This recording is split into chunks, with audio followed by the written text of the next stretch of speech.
Bien. Buenos días con todos.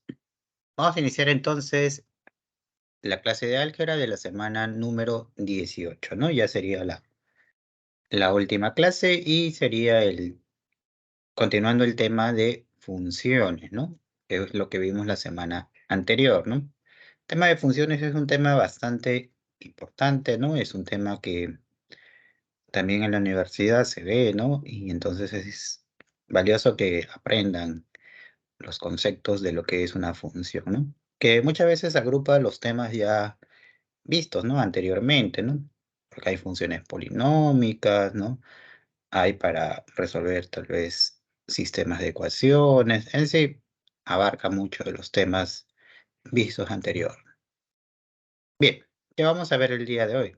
El día de hoy vamos a ver entonces funciones crecientes y decrecientes, función inyectiva y sobreyectiva y biyectiva, función inversa, función exponencial y logarítmica, ¿no?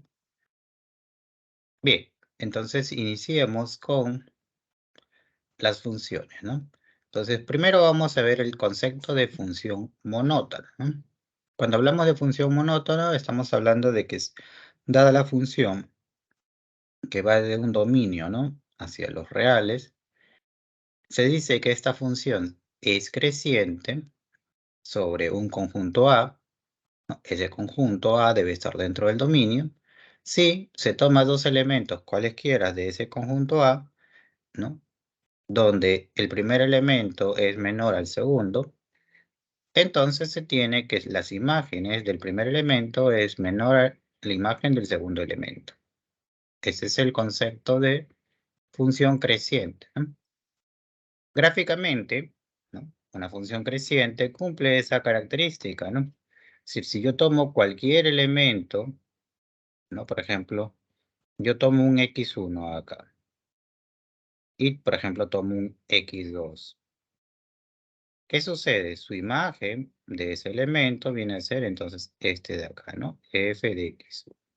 Y la imagen de f de x2 viene a ser este elemento, ¿no? Y ahí te puedes dar cuenta que la imagen de f de x1 es menor a f de x2, ¿no? Ese es el concepto de función creciente. Toda función creciente es una curva, ¿no? Que de izquierda a derecha va en aumento, ¿no? A mayor valor, también se podría decir, a mayor valor para el x, pues hay mayor valor para el y, ¿no? Bien, esa es una de las funciones monótonas. La otra forma de definir la función monótona es cuando es decreciente, ¿no? F es decreciente sobre un conjunto A si yo tomo dos elementos del conjunto A que están contenidos en ese dominio y si yo tomo que x1 es menor a x2, entonces ahora sucede que la imagen de x1 es mayor a la imagen de x2, ¿no? ¿No? Como ven ahí, sucede lo contrario de lo que pasaba en crecientes, ¿no? Las imágenes cambian el orden, ¿no? Gráficamente, por ejemplo, ahí te presento un ejemplo de una función decreciente, ¿no? Cada vez que yo tome un valor mayor en x, entonces la imagen va a ser un número menor, ¿no? En otras palabras, ¿no? Y si tú tomas un elemento, por ejemplo, tomo en -2, sale acá, ¿no? Si tomo en 2, sale por acá, ¿no? Entonces, -2 es menor a 2 y la imagen de -2 es mayor a la imagen de 2, ¿no?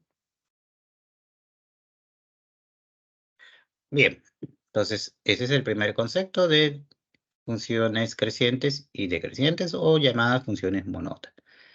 Es importante que o te sepas la definición, ¿no? De ella, o si sepas el gráfico de la función, poder, ¿no? Con ello distinguir cuando es una función monótona, ¿no?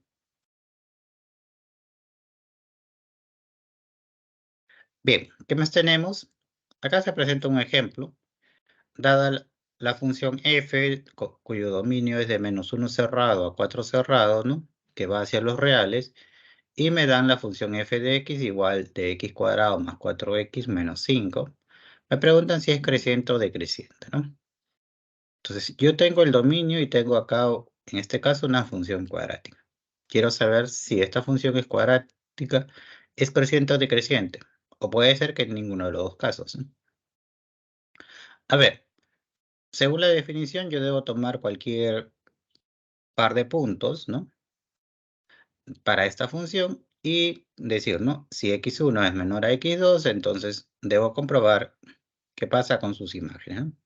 Primero, esta función cuadrática le puedo completar cuadrados, ¿no? Al completar cuadrados es x más 2 al cuadrado menos 9, ¿no? Son equivalentes, ¿no? Y en este caso yo tomo dos elementos, ¿no? En el dominio, es decir, en el intervalo de -1 hasta 4 cerrado, tal que debe cumplir, que x1 es menor a x2. Entonces le doy la forma, ¿no?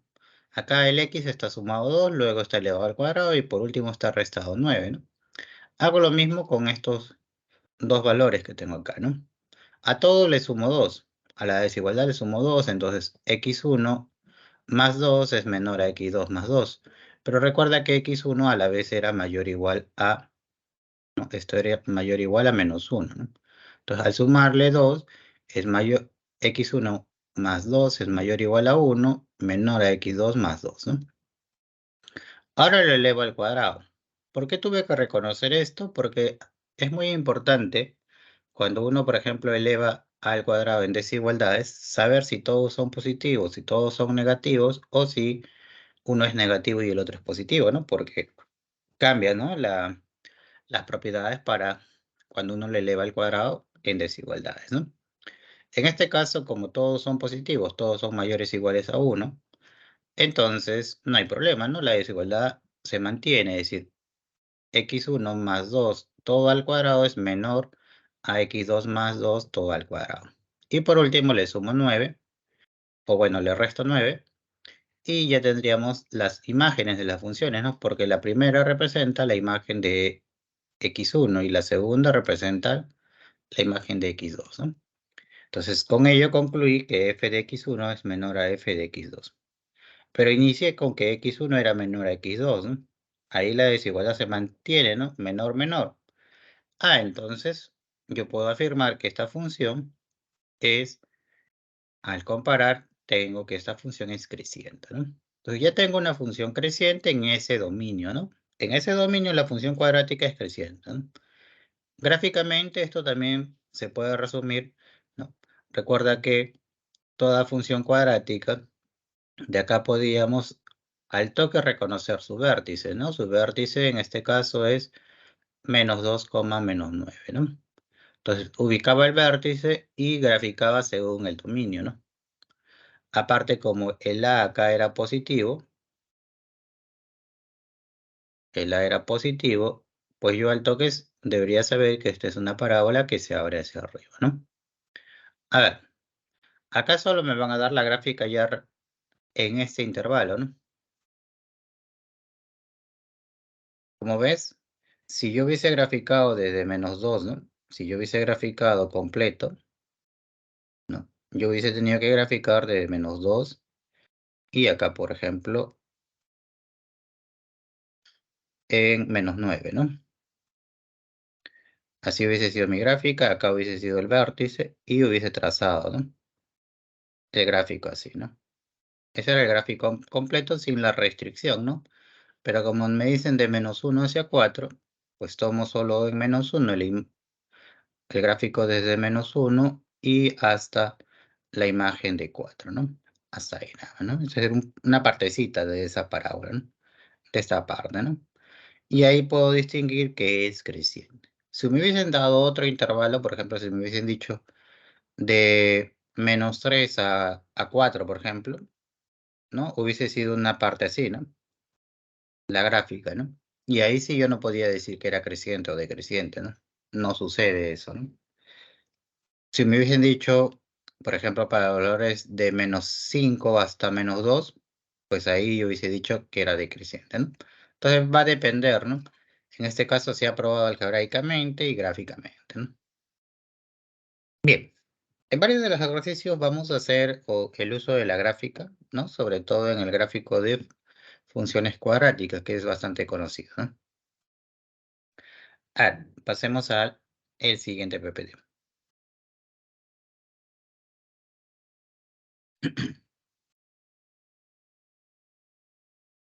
Propiedades. Entonces, ¿qué pasa cuando una función f es creciente? Si f, cuyo dominio es el intervalo cerrado a, b, es creciente, entonces gráficamente es así, ¿no? Una curva, ¿no? Que va de izquierda a derecha, va en aumento, ¿no? Entonces, si yo tomo un valor, por ejemplo, de A hacia B, digamos este es A, su imagen es el de acá abajo, ¿no? F de A. Si yo tomo un elemento F, un B, su imagen sería F de B, ¿no? Y si te das cuenta, ¿cuál sería el rango de esta función creciente? Pues el rango de esta función creciente va del menor valor, que es F de A, al mayor valor, que sería F de B, ¿no? Entonces la propiedad dice, si el dominio de la función es de A cerrado hacia B cerrado y a la vez es creciente, el rango entonces sigue manteniéndose ahí que es creciente y simplemente se evalúa en las imágenes de los respectivos extremos, ¿no? Si es A, F de A. Si es B, F de B, ¿no? Esa es una propiedad bastante útil y me ayuda entonces a ya no estar graficando, ya no estar haciendo todo el proceso decreciente para conseguir el rango, ¿no? Sino directo. Puedo mencionar que esta fórmula se puede adaptar, ¿no? A lo siguiente, por ejemplo, si acá hubiese sido abierto, abierto, acá en el rango también hubiese sido abierto, abierto, ¿no? Si uno hubiese sido abierto, cerrado, pues hubiese sido abierto y el otro cerrado, ¿no? Si uno hubiese sido cerrado y el otro abierto, pues ahí el primero hubiese sido cerrado y el otro abierto, ¿no? También, ¿no? Se da esas variaciones, ¿no? Bien, pero este es el caso donde la función es creciente, ¿no? ¿Y qué sucede si la función es decreciente? Si la función es decreciente y tengo el dominio de A cerrado a B cerrado, pues entonces en este caso sucede, hay que hacer un pequeño cambio, ¿no? Por ejemplo, la imagen de A, si A es esto, la imagen de A está arriba, ¿no? F de A. Y la imagen de B, por ejemplo, si B es este, la imagen de B sería el de abajo, ¿no? Acá, como ves, el rango varía, ¿no? Ahora el rango es de F de B a F de A, ¿no? De abajo hacia arriba siempre para calcular el rango, ¿no? Entonces, como ves, ahí los extremos se han alternado, ¿no? En el dominio era de A, en el rango es F de A en el término, ¿no? En el dominio terminaba en B y en el rango inicia en F de B, ¿no? Un pequeño ahí cruce, ¿no? E igual, ¿no? Como mencioné anteriormente, si acá es abierto, abierto, pues en estos ambos lados deben ser abiertos, abiertos, ¿no?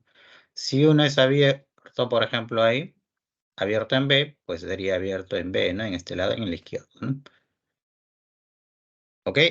Entonces, estas dos propiedades también son bastante útiles en el momento de que tengas que conseguir el rango, ¿no? Y sepas que la función es monótona, ¿no? Sea creciente o decreciente.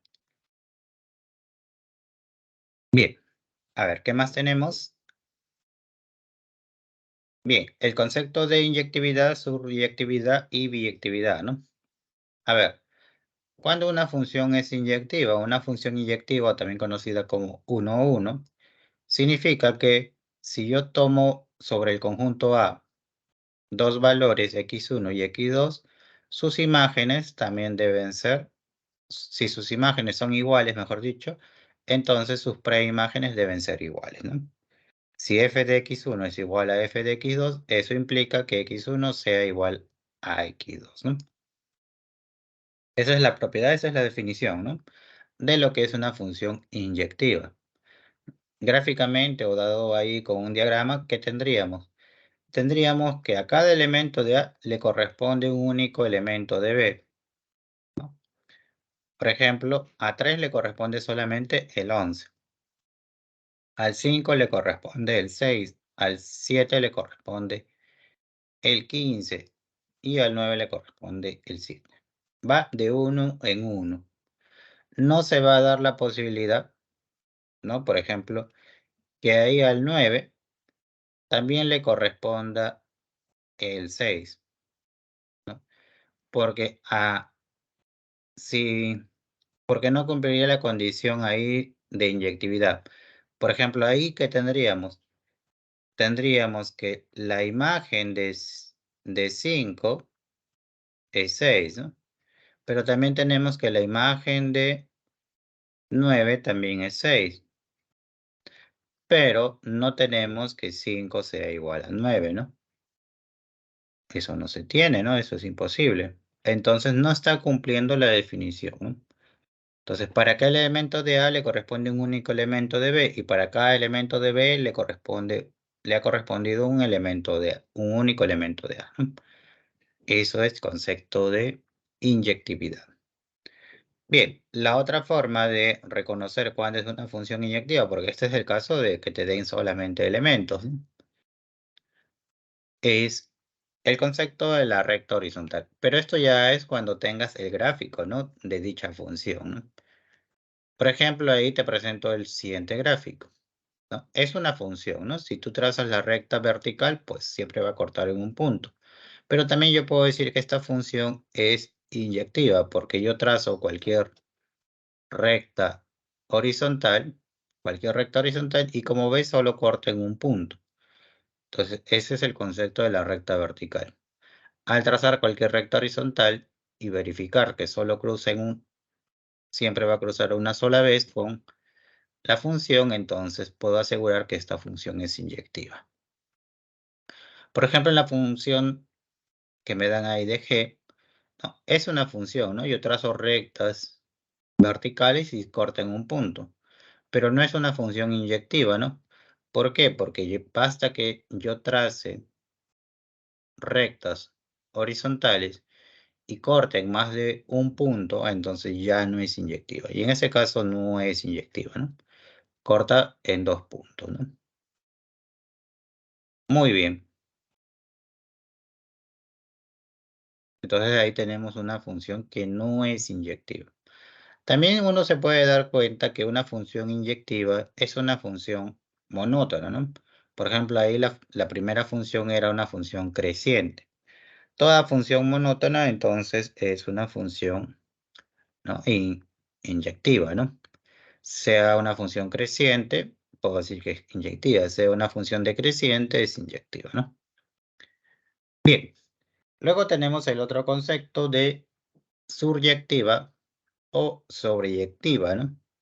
¿No? Cualquiera de los dos nombres son válidos o equivalentes, ¿no?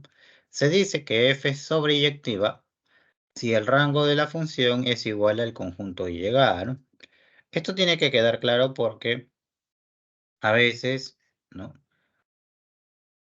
Te definen así, ¿no? F es una función que va del conjunto A al conjunto B. Pero hay que saber que a esto solo le llamamos conjunto de partida y a este de acá el conjunto de llegada.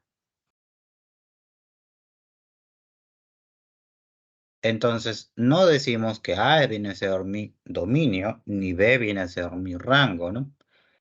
Muchas veces definimos, ¿no?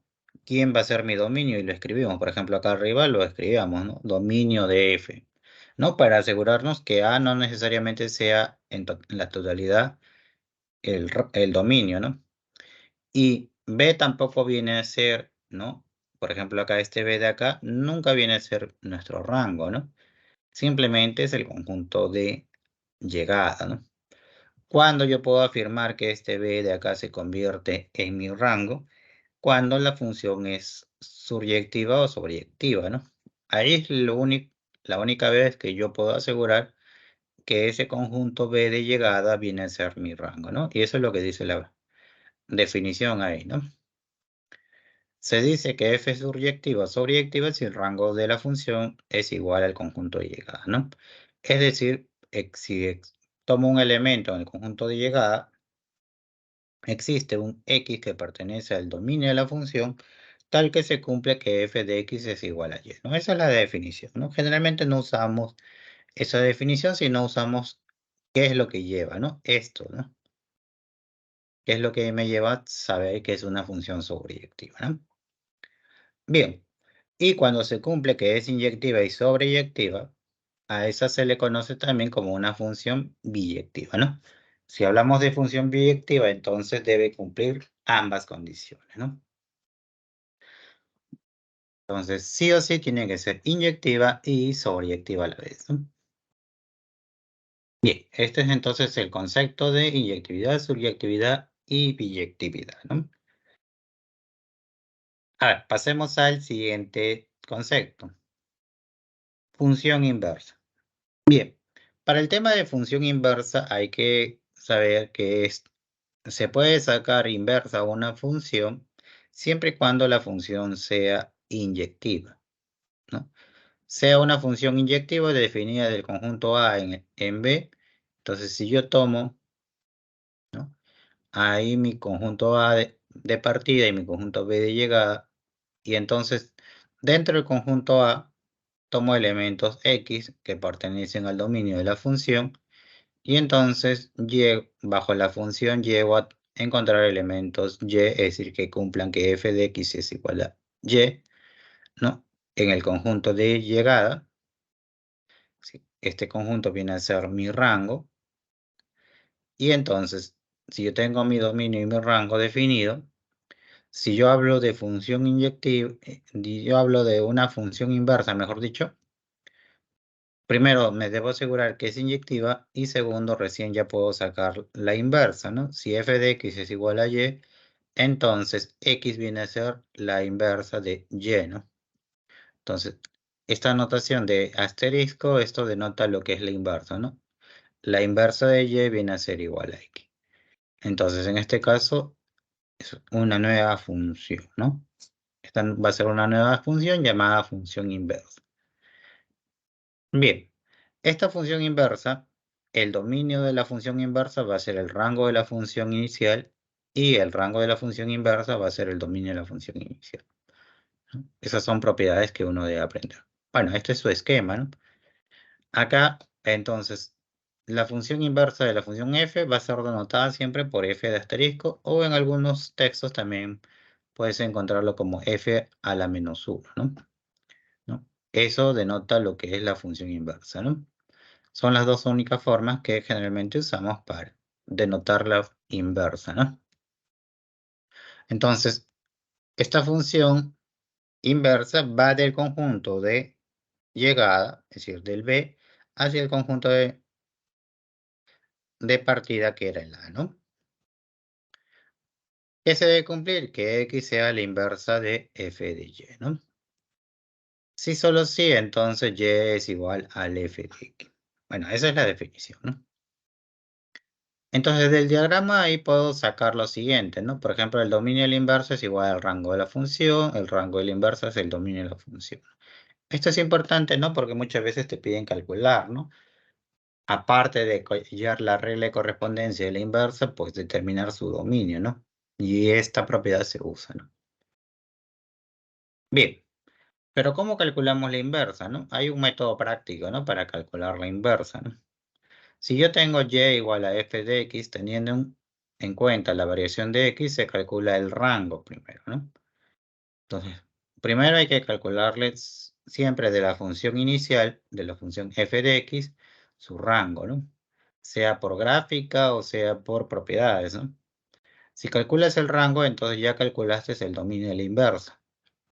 Luego, el segundo paso es partir de y igual a f de x, ¿no?, de la regla de correspondencia, y de ahí, desde ahí, hacer un despeje de la variable x, ¿no? Al despejar la variable x, entonces vas a encontrar que x es igual a f inversa de y, ¿no? Es decir, vas a encontrar la inversa, ¿no? Solo que va a estar denotada con otra variable. Entonces, lo único que vas a hacer es el cambio de las letras, ¿no? Escribir f de asterisco de y en lugar de x, ¿no? Y al cambiar la variable y por la variable x, ¿no? Se hace un trueque, un cambio de las letras en sí, ¿no? La x que te sale ahí al despejar por y, la y que te sale ahí por x, ¿no? Bien, esta es una observación también que se puede usar, ¿no? La función evaluada en la inversa de la función de y es igual a y, la inversa de la función f de x es igual a x, ¿no? Bien, un ejemplito para entonces, ¿no?, resumir toda esa teoría, ¿no? Porque en realidad es bastante teórica toda esa parte. Si yo tengo que la función ya es inyectiva, entonces, si ya es inyectiva, tiene inversa. Esta función que me dan ahí tiene inversa y me dan su dominio de esa función. Determine la regla de correspondencia de la inversa. Ah, ok. Entonces, primero, calculemos entonces la inversa, ¿no? Tengo f de x, que es lo mismo que y, ¿no? Y es igual a 2x menos 1 sobre 5. ¿Cuál es la técnica? Despejar, ¿no? Hay que despejar y despejar la variable x. Entonces, ¿qué debemos hallar? Hay un proceso, ¿no? Primero el cálculo del rango, ¿no? Si yo tengo que x, ¿no? Es mayor a menos 2 y menor o igual a 7, y yo tengo que x está acá, multiplicado por 2, restado 1 y dividido entre 5, entonces hago todo ese proceso para encontrar el y o para encontrar el rango, ¿no? Lo multiplico por 2, menos 4 es menor a 2x menor o igual a 14, le resto 1, menos 5 es menor a 2x menos 1 menor o igual a 13, y lo divido entre 5, menos 1, ¿no? Menos 5 entre 5, menos 1, menor a 2x menos 1, todo 2 sobre 5, y menor o igual a 13 quinto. ¿Qué he encontrado? Pues y. Y me está diciendo que es mayor a menos 1 y menor o igual a 13 quinto.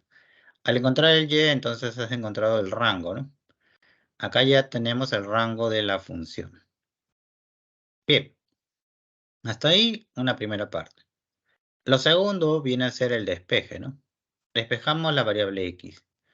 Si y es igual a 2x menos 1 sobre 5, pues al despejar este 5 pasa a multiplicar, 5y es igual a 2x menos 1, luego este menos 1 pasa a sumar, 5y más 1 es igual a 2x, y este 2 pasa a dividir y obtengo que x es igual a 5y más 1. Y acá viene el intercambio de las letras, ¿no? Este y se va a cambiar por x y este x por y o por f asterisco, ¿no? Entonces hacemos el intercambio. Este x por f asterisco de y, ahí está, f asterisco de y es igual a 5y más 1 sobre 2 y luego cambias la letra y por x, ¿no? Obteniendo que f asterisco de x es igual a 5x más 1 sobre 2. En otras palabras, he encontrado la inversa. A esta función inversa, que es la regla de correspondencias, simplemente le agrego el dominio de la inversa. Y el dominio de la inversa justamente viene a ser el rango, ¿no? Este rango que coloqué anteriormente era mi dominio de la inversa, ¿no? Dominio de f asterisco. Y ya está, ¿no? Todo esto de acá viene a ser mi regla de correspondencia con su respectivo dominio, ¿no? Bien, ese es el trabajo entonces de cómo encontrar la inversa de una función inyectiva, ¿no? Bien, pueden tomarle captura. Vamos a pasar al siguiente problema, ¿no?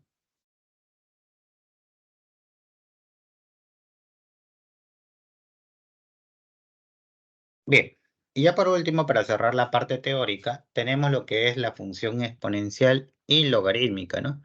Anteriormente, ¿no? En la semana 16 vimos lo que eran los logaritmos, ¿no? Y inicialmente en las primeras semanas vimos las exponenciales, ¿no? Ahora entonces ya vamos a, ¿no? trabajarlos como función, ¿no? Para que sea una función exponencial, por ejemplo, se denota que f de x es igual a b a la x, donde b, que es la base, es un número real cualquiera, pero positivo, y además esta base que no sea 1. Si cumple esas condiciones, a esta se le llama función exponencial, ¿no? Es una relación entre la variable y y la variable x, ¿no? F de x es y y ahí tengo la x, ¿no? Variable dependiente de la y, variable independiente de la x, ¿no? Gráficamente, una función exponencial no es una curva, ¿no? Por ejemplo, la curva de color azul se cumple cuando la base es mayor a 1, ¿no? Se dice que la función exponencial, entonces, de esta forma es una función creciente, ¿no? Cuando la base es mayor a 1, la función es creciente. En el caso de que la base esté entre 0 y 1, la función es decreciente, ¿no? Esta, ¿no? Si la base está entre 0 y 1, la función ahí es la de color rojo y se ve que está decreciendo, ¿no?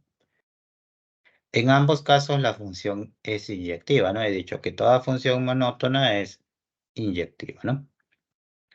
Bien, esa es su forma gráfica.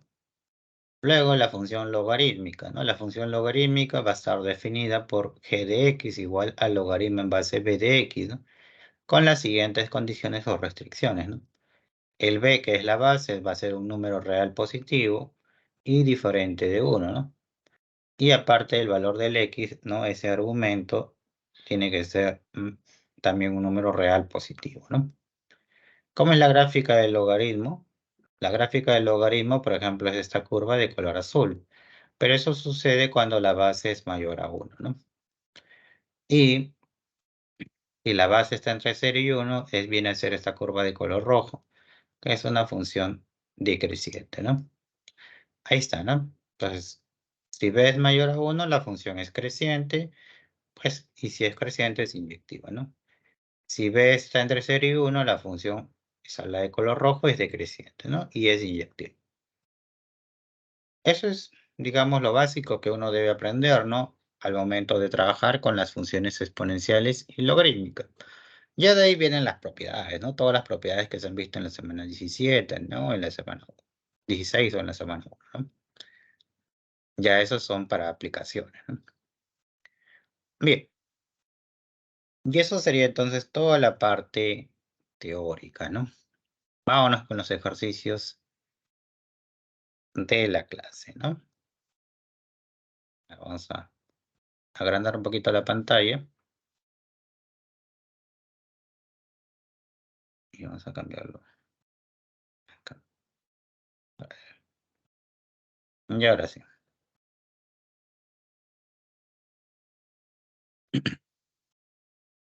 Bien, vamos con el primer problema.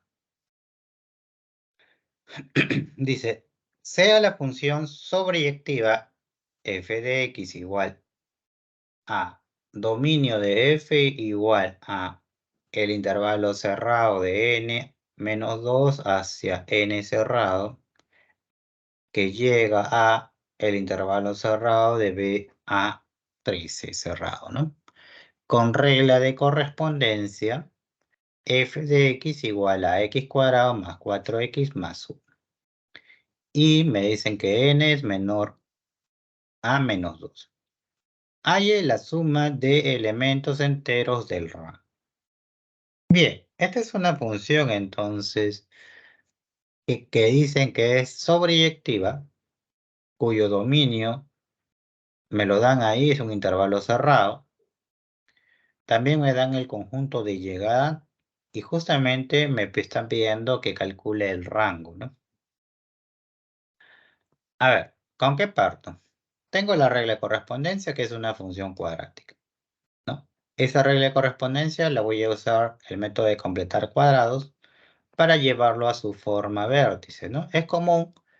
Entonces hemos dicho también en la semana anterior que si yo tengo la función cuadrática, es decir, f de x, ax cuadrado más bx más c, llevarlo a su otra forma, ¿no? F de x es igual a por x menos h elevado al cuadrado más k, ¿no?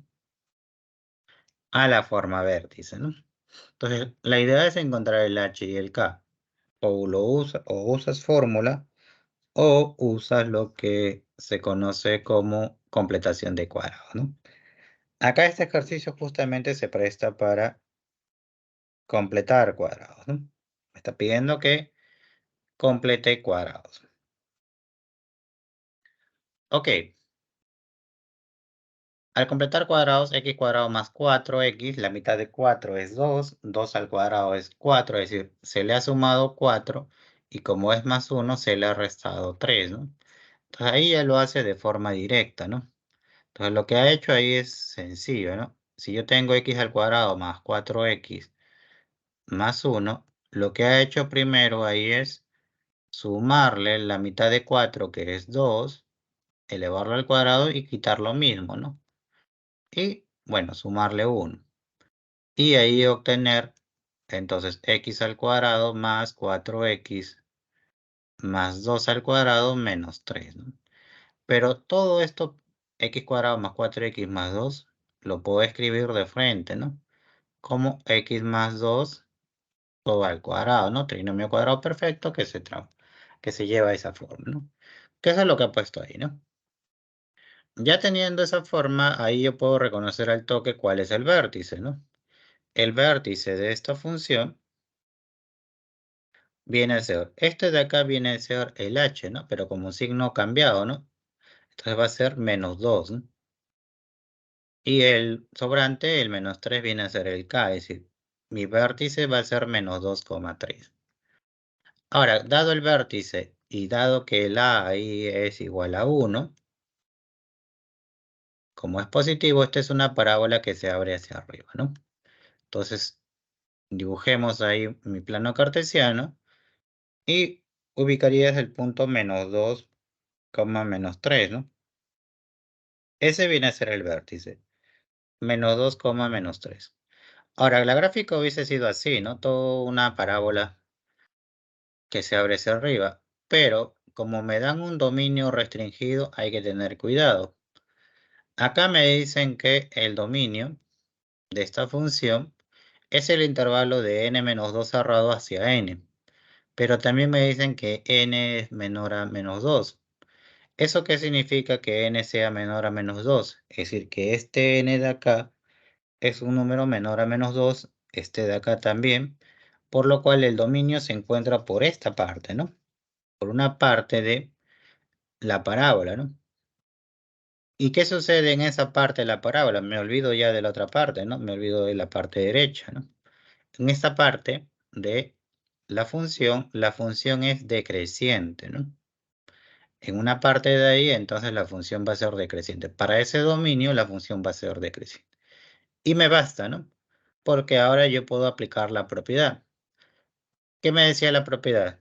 Si yo tenía el dominio de la función, pues yo podía relacionarlo con el rango de la función, ¿no? El rango de la función era igual a ¿quién? Las imágenes de ellos, pero en forma cruzada, ¿no? Aplicando la propiedad, el rango de la función viene a ser la imagen de f de n y la imagen hasta la imagen de n-2, ¿no? Eso es lo que decía la propiedad, ¿no? Si yo tenía el dominio de la función y decía de a, b, y yo sabía que esta f es decreciente, entonces yo podía afirmar cuál era el rango de esa función, ¿no? El rango de la función era f de b a f de a. Eso es lo que decía, ¿no?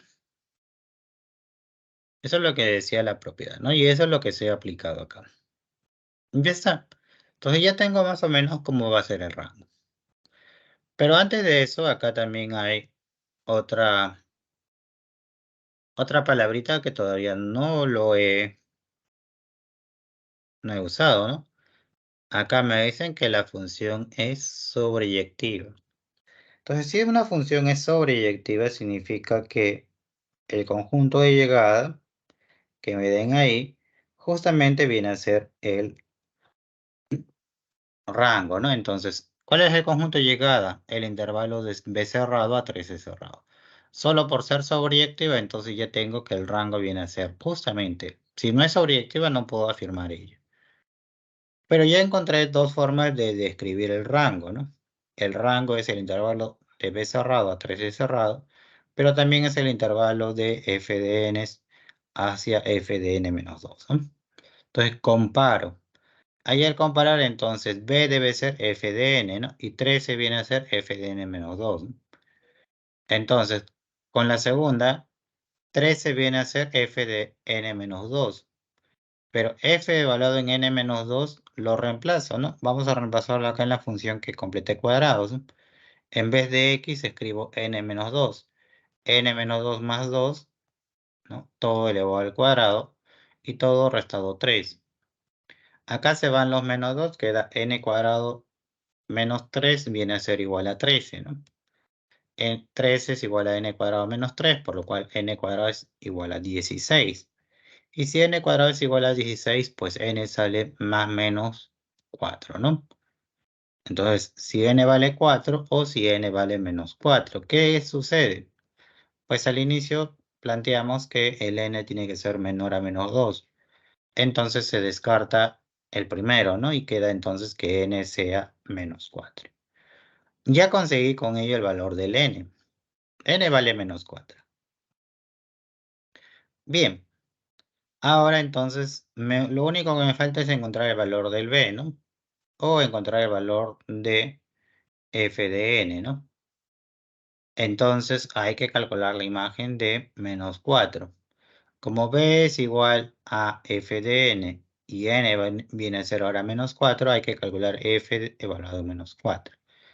Pero f evaluado en menos 4 sería entonces menos 4 más 2 al cuadrado menos 3, ¿no? Entonces esto sale menos 2 al cuadrado 4, 4 menos 3, pues sale 1, ¿no? Entonces b vale 1. Y si b vale 1, entonces ya tengo mi rango, ¿no? Ya tengo que mi rango va de 1 hacia 13, ¿no? Mi rango viene a ser el intervalo cerrado de 1 hacia 13. Ok, y ya con eso se acaba, ¿no? Porque, ¿qué me pedía el problema? Pues calcular la suma de elementos enteros del rango. Entonces, hay que sumar desde 1 hacia 13, ¿no? 1 hacia 13, los 13 primeros números consecutivos, ¿no? Usas fórmula, ¿no? 13 por 14 entre 2, ¿no? Entonces eso sale 91, ¿no? ¿No? 13 por 7, 91. Ahí está, ¿no? Y justo eso es lo que pedía, ¿no? La clave ahí entonces sería la A. Ya está, ¿no? Primer problema, entonces, un problema donde se aplicaba 1. Tenía la función cuadrática, la completé cuadrado y pude representar gráficamente. Analicé si era creciente o decreciente, apliqué propiedad, ¿no? En el caso de que es decreciente, y apliqué la definición de función sobreyectiva, ¿no? Ya está. No sé si tengan alguna duda. Esto sería entonces el problema número 1, ¿no? Pueden tomarle captura y pasamos entonces al siguiente problema.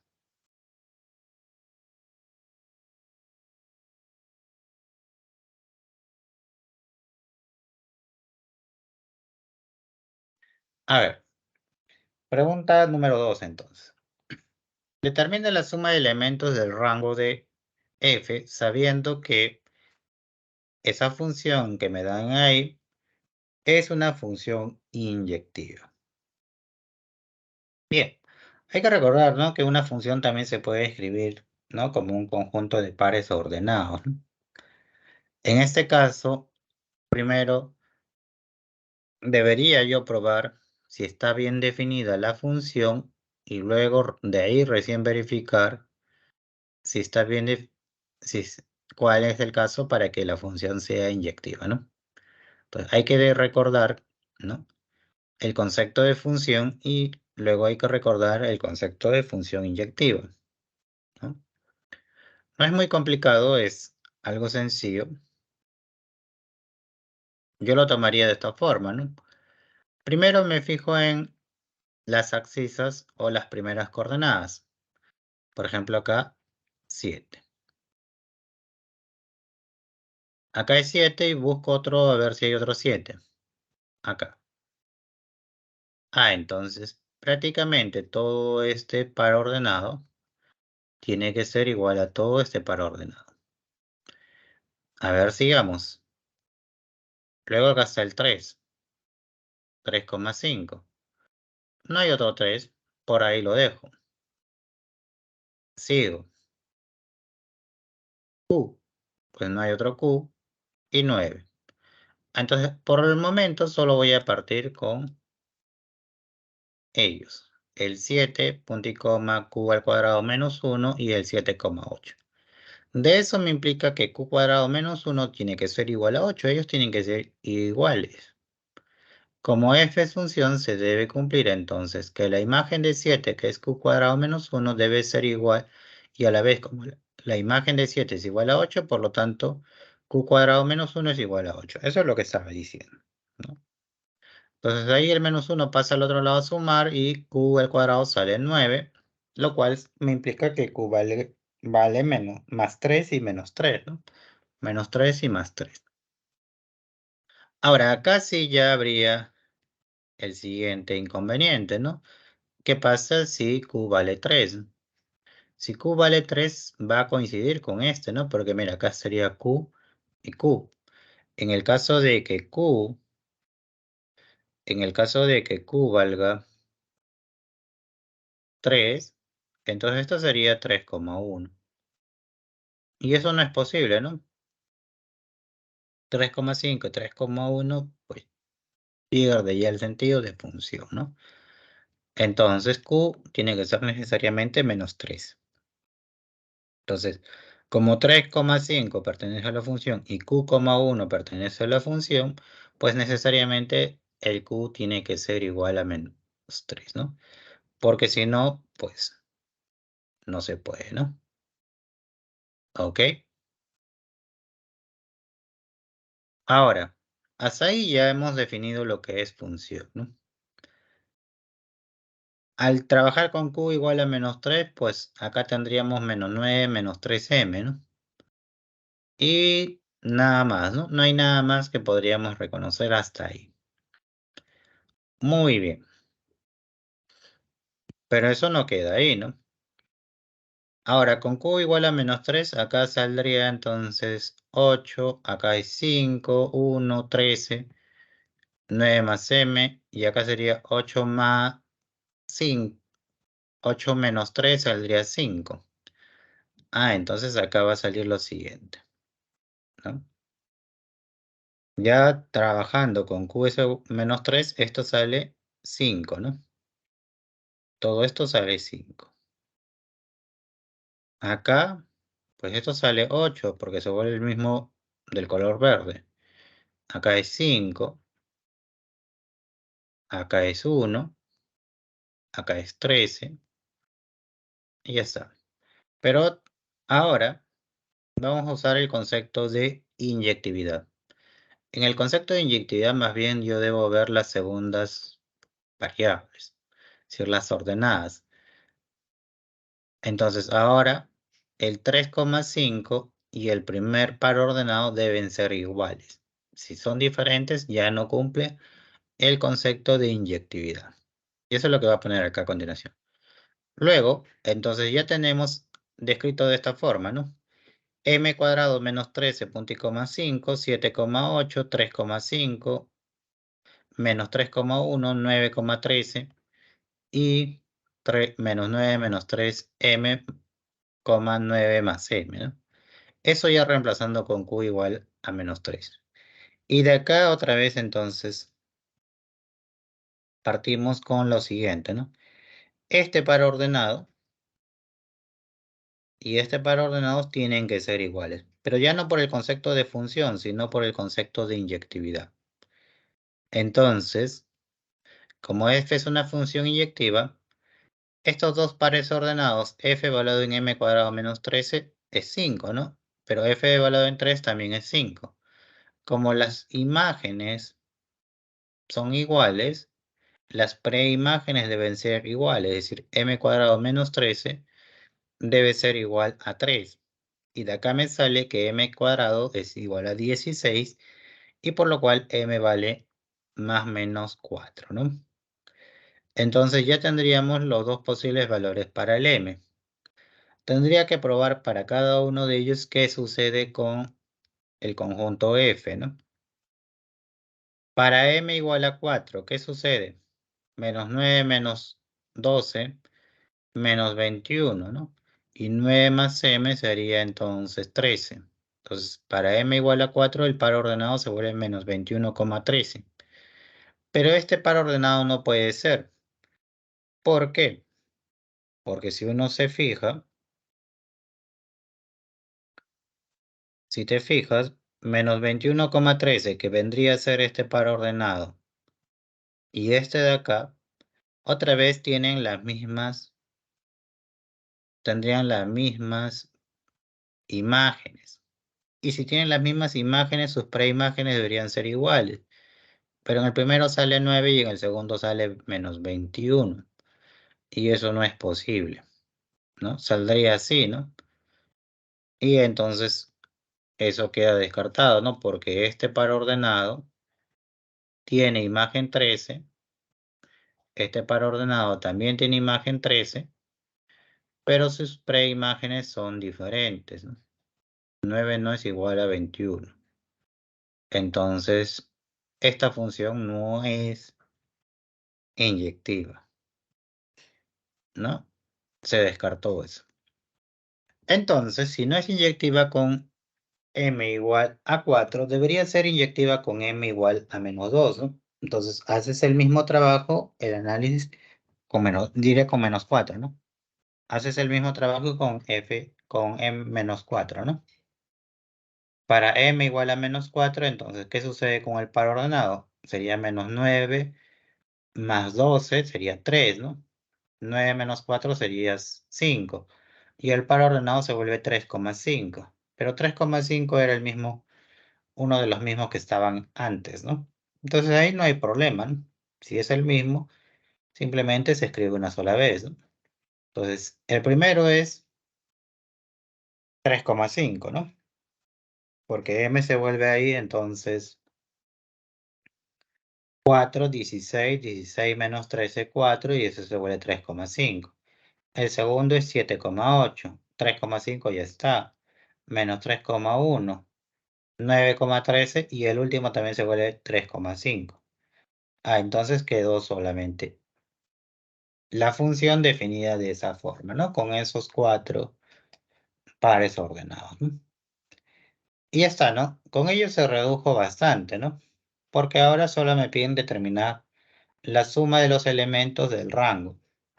Entonces los rangos son las ordenadas, ¿no? De esos pares ordenados. Entonces ahí el rango sería 5, 8, 1 y 13, ¿no? 5, 8, 1 y 13. Y como me piden la suma, entonces 5 más 8, 13, más 1, 14, más 13, 27. Y ya se acabó, ¿no? Entonces ahí está la clave, la C. Bien, en resumen, ¿no? Cada vez que te afirmen función inyectiva, entonces todos los pares ordenados que tengan abscisa ordenada igual, pues, esos pares ordenados son los mismos, ¿no? Son iguales. Si no son iguales, pues falla, ¿no? Entonces ya no puedo afirmar que es una función inyectiva. Eso es lo que se ha hecho, ¿no? Pero acá, claro, pasito a pasito, ¿no? Bien, tómenle captura, vamos a pasar al siguiente ejercicio, ¿no?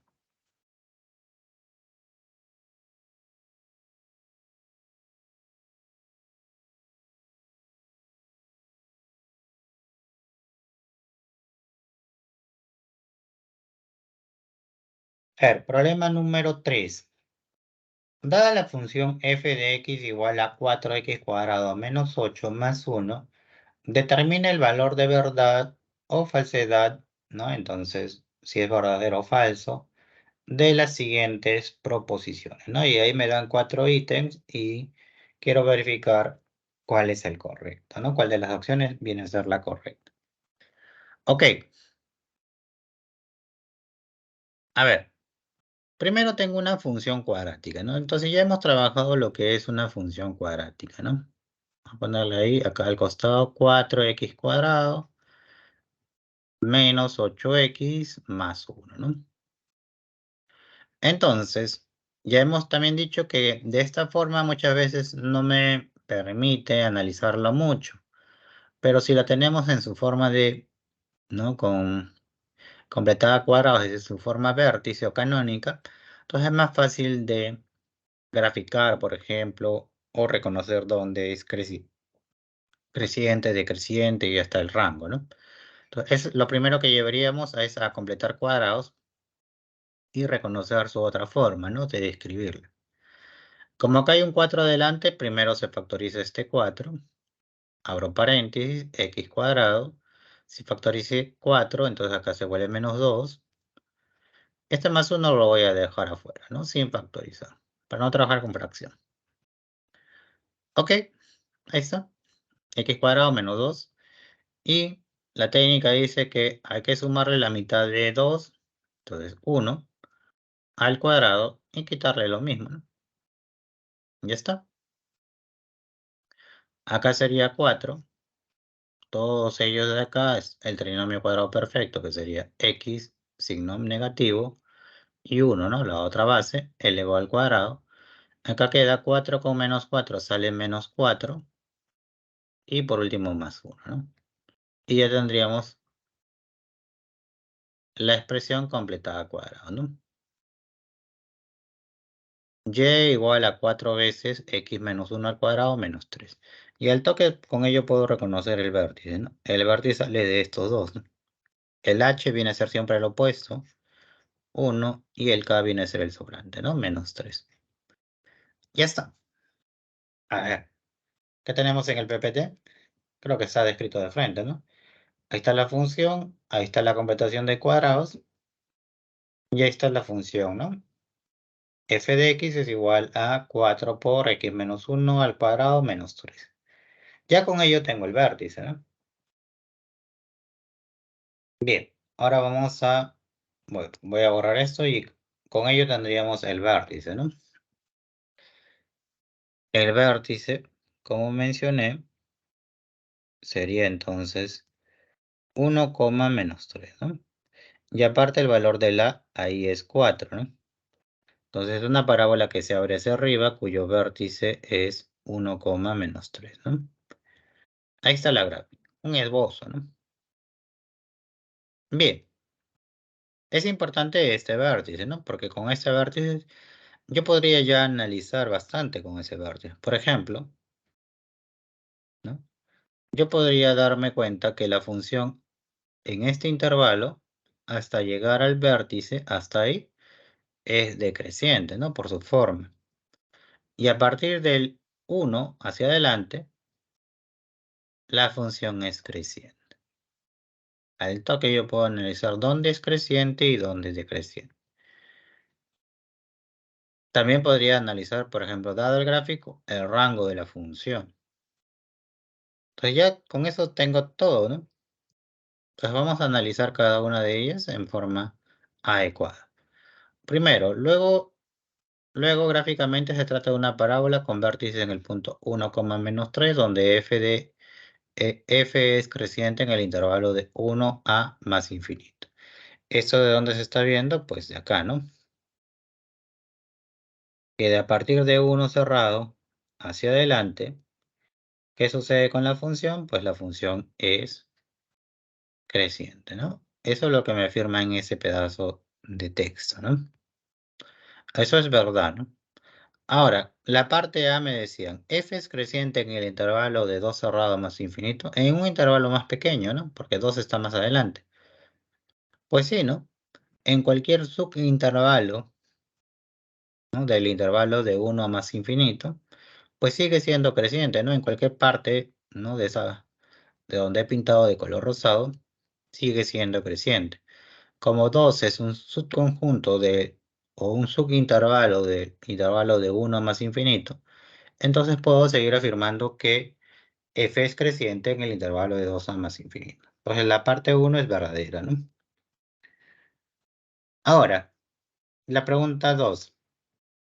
F es decreciente en el intervalo de menos infinito hasta 1. Pues en el otro lado, ¿no? ¿Qué sucede? ¿Cuándo es decreciente? Pues desde menos infinito hasta llegar al punto 1 cerrado, ¿no? Entonces ahí es decreciente, ¿no? Del gráfico yo puedo saber que es de menos infinito hasta 1 cerrado. Pero el intervalo de menos infinito hasta 1 abierto es un subconjunto, no un subintervalo de este intervalo, ¿no? Entonces, como menos infinito hacia 1 abierto es subconjunto de menos infinito hacia 1 cerrado, pues entonces dentro de ese intervalo también es decreciente, ¿no? Sigue siendo decreciente, ¿no? En cualquier subintervalo sigue siendo decreciente. Ya está, entonces la parte 1 y la parte 2 son verdaderas ambas. La parte 3. El rango de la función es de -2 cerrado hacia 1 abierto. Eso sí es falsazo, ¿no? ¿Cuál es el rango de esta función? Pues el rango de esta función, ahí al toque se puede verificar que va a iniciar en este valor de acá, ¿no? En -3. Ese va a ser el valor más bajo, ¿no? ¿Y hacia dónde se va? Hacia más infinito, ¿no? Entonces el rango de la función es de -3 cerrado hacia más infinito para cualquier valor del x, ¿no? Ya que el dominio ahí es todos los reales, ¿no? Listo, ya está entonces el ítem 3, que sería falso, ¿no? Entonces ahí va verdadero, verdadero, falso, ¿no? Me queda entonces averiguar el cuarto ítem. Si A, donde son los valores x que pertenecen a los reales, tal que f de x es creciente, y B es igual al rango de f, entonces A complemento interrectado con B tiene 5 elementos enteros. A ver, entonces, ¿cuál es el conjunto donde la función es creciente? ¿Cuál es el conjunto? Habrían varios conjuntos en realidad, ¿no? La función es creciente, ya hemos dicho, desde 1 cerrado a más infinito, ¿no? Como lo pusimos en la parte inicial, en la parte 1, ¿no? Ahí está, ¿no? Pero también es creciente en cualquier subintervalo, ¿no? Puedo poner de 2 a más infinito, de 10 a más infinito, en cualquier, sigue siendo creciente. Acá no especifica que sea el mayor conjunto. Vamos a suponer que A viene a ser el conjunto de 1 cerrado más infinito, ¿no? El mayor conjunto. Entonces, si A es igual de 1 cerrado a más infinito, el complemento de A viene a ser de menos infinito hasta 1 abierto, ¿no? El complemento, ¿no? Y como B es el rango de la función, eso es lo que me piden, el rango sería de -3 cerrado a más infinito. Acá lo único que habría es que ahora intersectarlos, porque me pide la intersección de ellos y averiguar si tiene 5 elementos, ¿no? Entonces, al intersectar A complemento con B, me sale de -3 cerrado hacia 1 abierto. Eso viene a ser entonces el conjunto que me piden analizar si tiene 5 elementos. Y ese no tiene 5 elementos, ¿no? Eso a lo mucho tiene 4 elementos enteros, ¿no? Serían el -3, el -2, el -1 y el 0. Por lo cual esto es totalmente falso, ¿no? Y ya está, ¿no? Entonces la primera salió verdadera, la segunda verdadera, la tercera falsa y la última también salió falsa, ¿no? Entonces la clave ahí es la D, ¿no? Muy bien, ¿no? Vean entonces la importancia, ¿no? De saber graficar, sobre todo funciones cuadráticas, ¿no? No es la única forma de probar, ¿no? Imagínate que no te acuerdas entonces la gráfica de la función cuadrática, pues tendrías que hacer propiedades, ¿no? Diferentes propiedades para ir probando. Por ejemplo, la primera, ¿qué debería ser? Tomar dos elementos x1 y x2 de este conjunto, vamos a llamarle, no sé, pues, H, para no confundir con el otro, de H, y decir x1 es menor a x2. Y entonces comienzas a probar, ¿no? ¿Qué tendrías que llegar a probar? Que f de x1 es menor a f de x2, ¿no? Todo eso, ¿no? Pero para ello tendrías que completar cuadrados, luego acá restarle 1 a ambos, elevarlo al cuadrado, multiplicarlo por 4, luego restarle 3. Válido, sí, ¿no? Pero te demoras un poco más, ¿no? Con el gráfico sale al toque el análisis de todo, ¿no? Bien, tómenle captura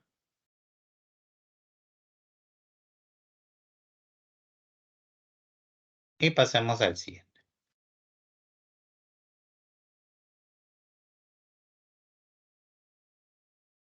A ver, ¿qué tenemos en el problema 4, en el ejercicio 4? Dice, el valor absoluto de la suma de los elementos enteros negativos del dominio de la función sobreyectiva f igual a dominio de f igual a m, que llega al conjunto de llegada e a la menos 5 cerrado hacia e abierto, definida por f de x igual a e elevado a la 7 menos 2 veces valor absoluto de x menos 1, dice que representa el número de meses que Juan va pagando al banco por un préstamo que solicitó. Determina la cantidad de meses que le resta de la deuda contraída si el préstamo fue por 2 años. A ver, entonces, al final yo quiero averiguar el valor absoluto de la suma de elementos enteros negativos del dominio. En otras palabras, pues, hay que hallar primero el dominio, entonces. Tengo la función, el dominio no lo conozco, simplemente lo han llamado ahí conjunto M, pero sí tengo el conjunto de llegada, ¿no? Que es e a la menos 5, e. Pero también me están afirmando que esta función es sobreyectiva, ¿no? Ahí mismo lo dice, ¿no? Sobreyectiva. Entonces, como es sobreyectiva, entonces al toque yo ya puedo analizar o reconocer este conjunto de llegada. Este conjunto de llegada está ligado entonces ya a la función. ¿De qué forma? Pues el rango de la función tiene que ser justamente ese conjunto de llegada. Solo por ser sobreyectiva. En el caso de que no es sobreyectiva no puedo afirmar eso. Ok, pero ¿qué significa que el rango sea esto? El rango son los elementos Y, ¿no?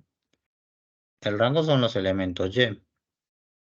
Entonces si esto es Y, me está diciendo que Y pertenece a ese intervalo, ¿no? A E a la menos 5, punto y coma, E. Entonces significa que Y es mayor o igual a E a la menos 5 y menor a E.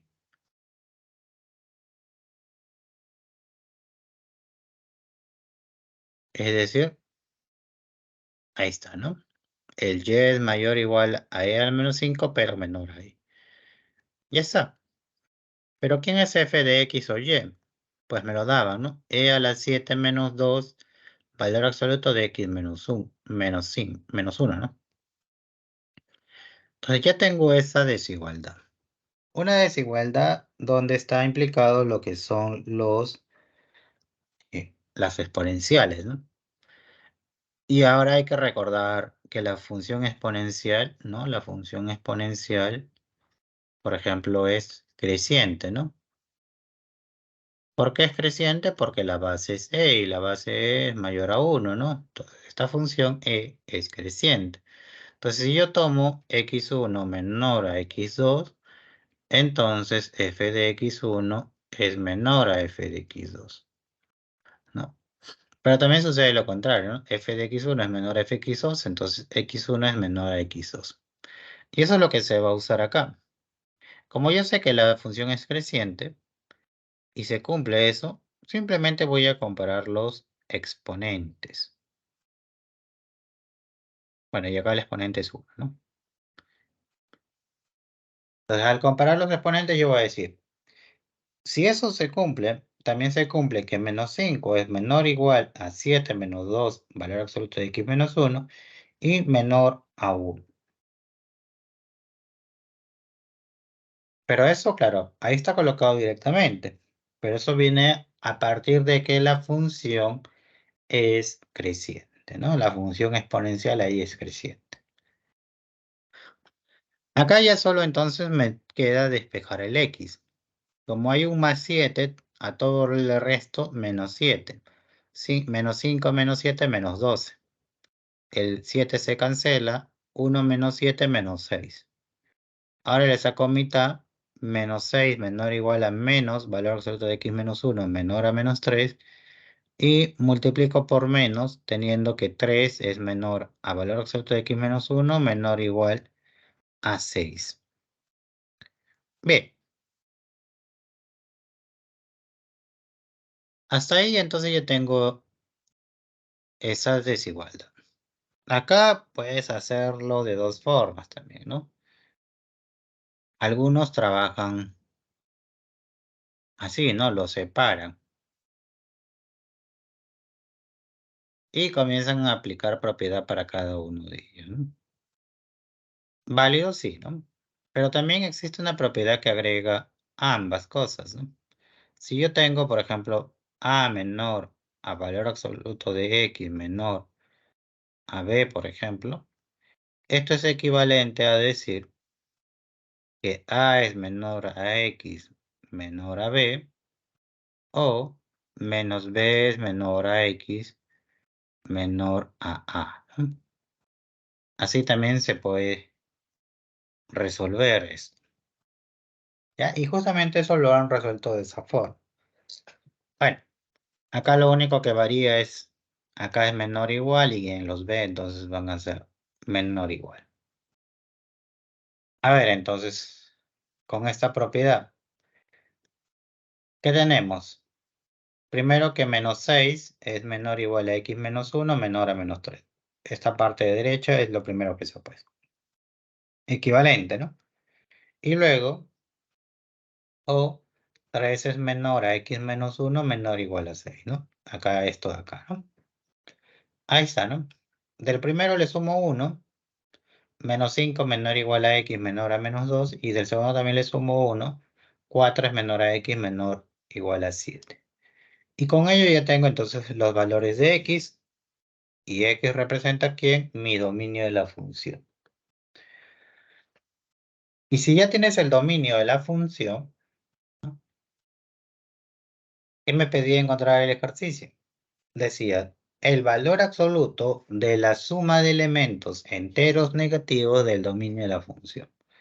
Ah, entonces no me pedía de todo el dominio, ¿no? Solamente estaba interesado en la parte de los elementos enteros negativos, es decir, de menos 5 hasta menos 2 abierto, ¿no? ¿Cuáles son los elementos enteros? Y habría que sumarlos, ¿no?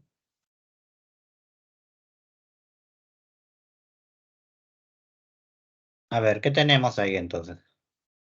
El número de meses que va pagando el banco representaría la suma o el valor absoluto de la suma, ¿no? De menos 5, menos 4 y menos 3, ¿no? Lo cual suma menos 12, pero en valor absoluto sale 12. Entonces ha pagado 12 meses. Y el préstamo es un préstamo de 2 años, ¿no? Entonces aún le falta pagar otros 12 meses, ¿no? O mejor dicho, le falta pagar todavía un año, ¿no?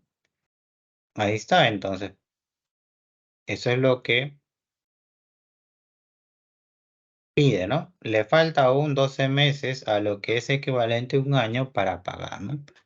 Por lo cual ahí la clave es la E.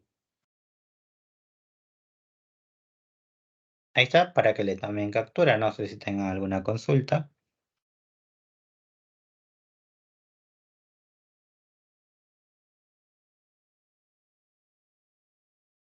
Ujú. Bien,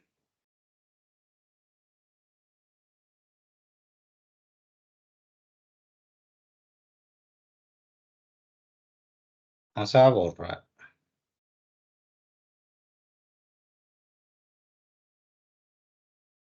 Problema número 5, entonces.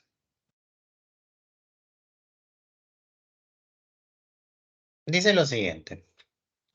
Dada la función f de R en R, definida por f de x igual a la raíz cuadrada de 4 menos logaritmo en base 3 de x, eso elevado al cuadrado, más 1 menos x sobre logaritmo en base 2 de 7 menos valor absoluto de x.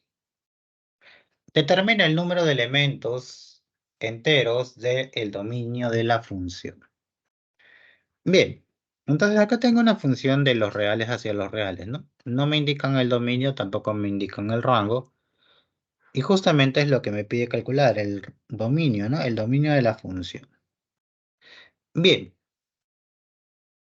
entonces acá al toque debo reconocer ciertas condiciones que debe cumplir el dominio. Por ejemplo, para que un logaritmo esté bien definido, ¿no? Estos argumentos, este x debe ser positivo, por ejemplo. ¿Qué más? Este 7 menos valor absoluto de x también tiene que ser positivo, ¿no? Hasta ahí van esas dos condiciones. ¿Qué más? Dentro de una raíz tengo que asegurarme que todo lo que está dentro tiene que ser positivo.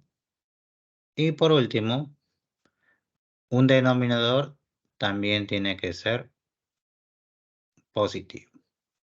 Entonces habrían cuatro condiciones ahí que, ¿no? que me van a restringir, ¿no?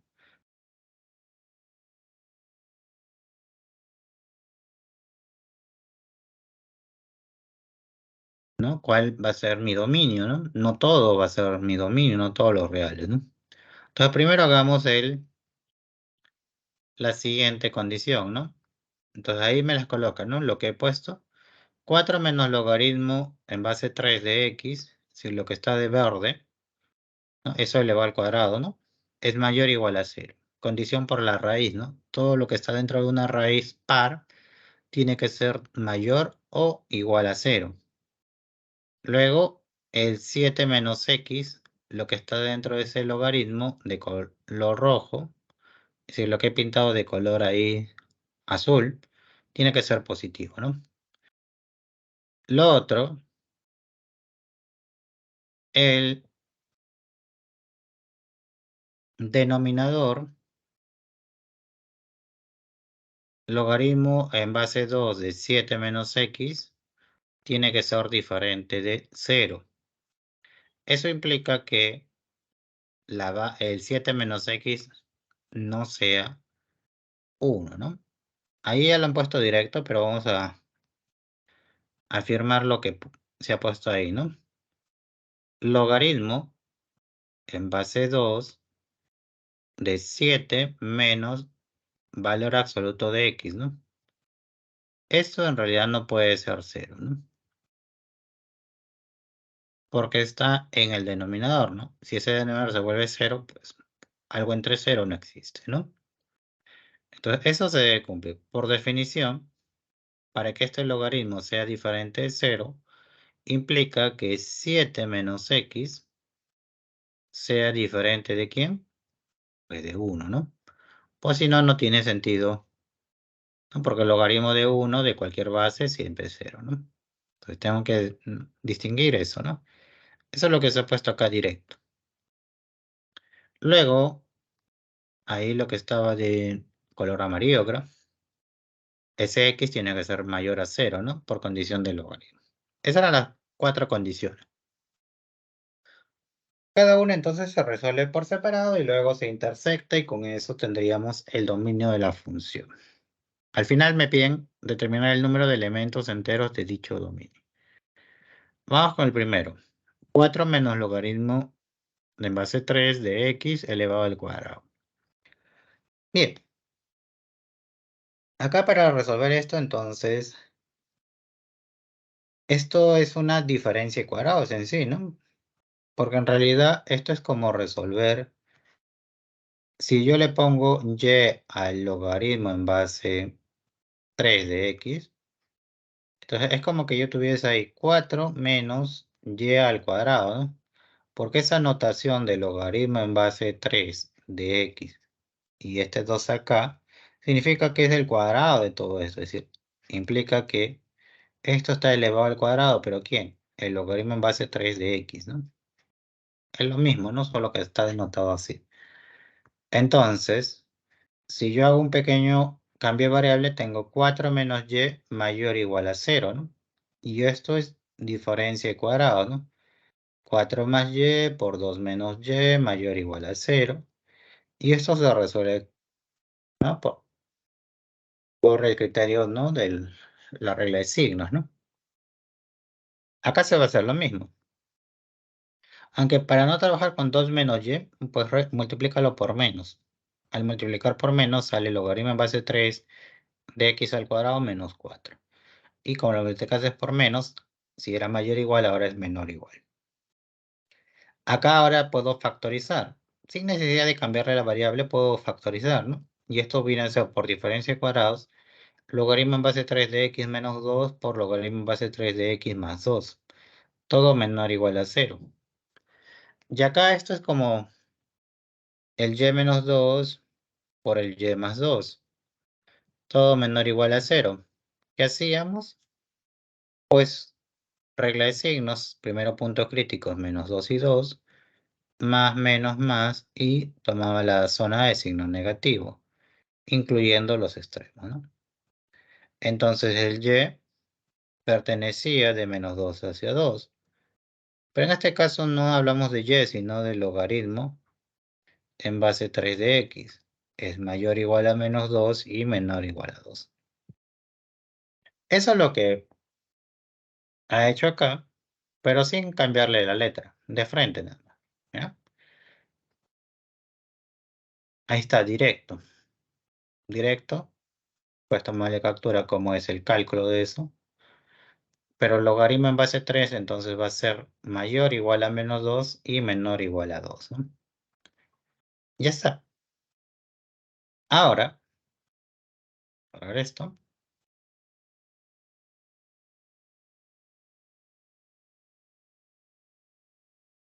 acá tengo una desigualdad con logaritmos. Entonces, hay que resolver ello, ¿no? Hay que reconocer, despejar el x, ¿no? Entonces, ¿qué tenemos? Tengo ahí, por ejemplo, menos 2 menor o igual a logaritmo en base 3 de x, ¿no? Eso tenemos. A ver, la propiedad en logaritmos, dependiendo la base, si la base es mayor a 1, la desigualdad se mantiene. Este 3 pasa al otro lado, como la base. 3 elevado a la menos 2, menor o igual a simplemente el argumento, que en este caso es x. Lo mismo en el otro lado. Logaritmo en base 3 de x menor o igual a 2. Entonces acá se pone 3 elevado al cuadrado menor o igual acá y acá simplemente es el argumento, ¿no? Y ya está, ¿no? El x es mayor o igual a 1 noveno y menor o igual a 9, ¿no? Ahí está, ¿no? X es mayor o igual a 1 noveno y menor o igual a 9, ¿no? Directo también lo he puesto, ahí está el cálculo. Y ya con eso, pues, ya resolvimos la primera condición, ¿no? Luego ya paso a las siguientes, que son las menos complicadas, ¿no? Porque ya son conceptos de valor absoluto más que todo. La primera dice 7 menos x es mayor a 0. Bueno, ahí lo describe el conjunto de esa forma, de 1 noveno a 9, y ahora resuelve el otro, ¿no? Vamos a borrar esto.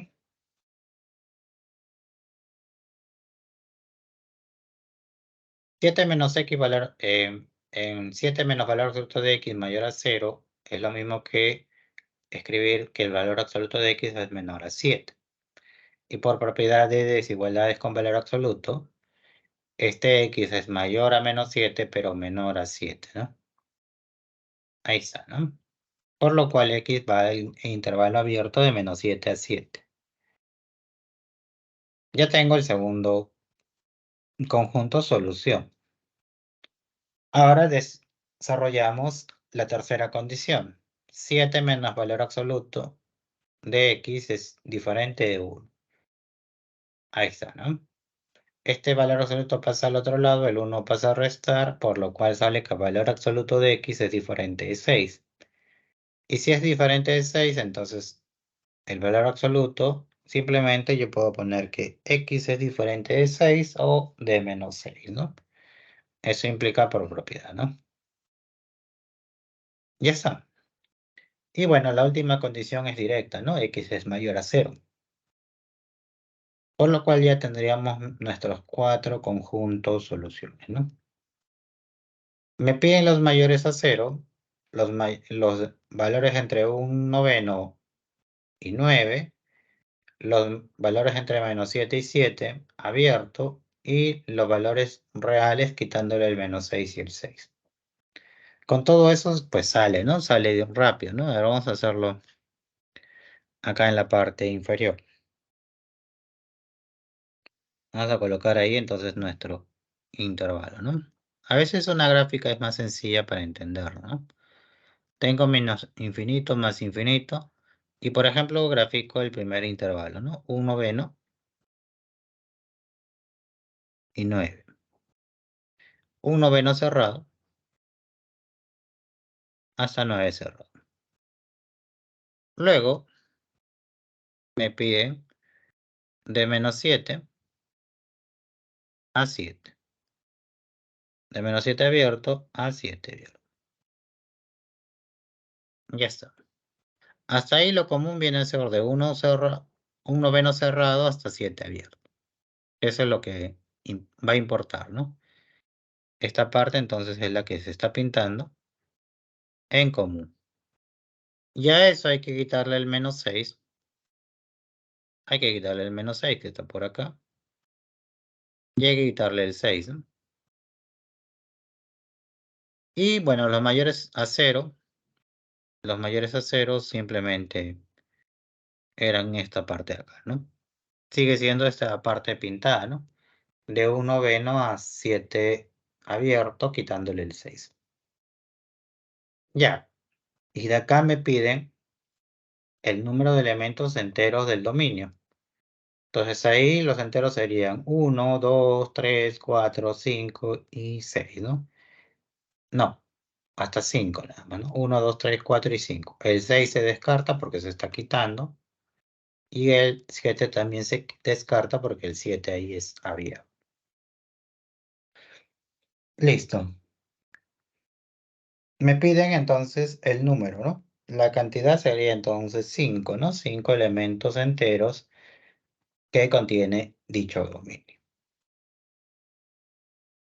La clave la sé.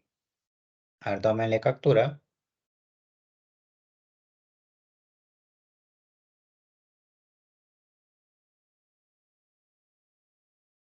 Vamos a borrar y pasar al siguiente. Bien, esta pregunta ya tiene que ver con la inversa, ¿no? Me dan ahí la función f, me dicen que es una función inyectiva. Si ya sé que es inyectiva, entonces ya sé que tiene inversa. Ya no tengo que preocuparme por ello, ¿no? Dice, definida con la función f de x igual a menos logaritmo de x más 4, todo eso más 3, determine la regla de correspondencia de la función inversa de, ¿no? La f asterisco, siendo que el dominio de la función va del intervalo de e menos 4, del intervalo cerrado de e menos 4 hasta más infinito. Bien, entonces ahí me piden determinar la regla de correspondencia con su respectivo dominio, ¿no? Entonces, lo primero va a ser calcular el dominio de la función inversa. Para calcular el dominio de la función inversa, pues tienes que calcular primero el rango, ¿no? El rango de la inversa. El rango de la función viene a ser el dominio de la inversa, mejor dicho. Esa es propiedad, ¿no? Esta, ¿no? Dominio de la inversa es igual al rango de la función. Pero no te dan el rango de la función, entonces hay que hallarlo. ¿Cómo hallo el rango de la función? Pues a partir del dominio, ¿no? El dominio que te decía son desde e menos 4 cerrado hasta más infinito. Eso significa que el x es mayor o igual a e menos 4, ¿no? Ahí está, ¿no? X es mayor o igual a e menos 4. De acá entonces debo partir para hallar el valor del y o del rango, ¿no? Pero la función, ¿cómo era? La función f de x me la daban arriba, ¿no? Tengo que basarme en esa función, ¿no? En esta función. Ahí el x primero está sumado 4. Entonces, a este x, que estaba acá inicialmente, le sumo 4. Al sumarle 4 queda x más 4. E menos 4 más 4 simplemente queda E, entonces X más 4 es mayor o igual a E. Ahora, hay un logaritmo ahí. Como el logaritmo es una función creciente, el logaritmo de X más 4 va a ser mayor o igual al logaritmo de E. Aplicar logaritmos en ambos lados. Pero eso tiene un porqué, ¿no? Si el logaritmo hubiese sido de una base entre 0 y 1, pues se invertía la desigualdad. Pero como el logaritmo natural, hablando del logaritmo natural, sí, como me estaban dando el logaritmo natural, no sé, pues de algo, yo sé que ahí el logaritmo es una base e, ¿no? Y el e es un número mayor a 1, por lo cual esto es creciente.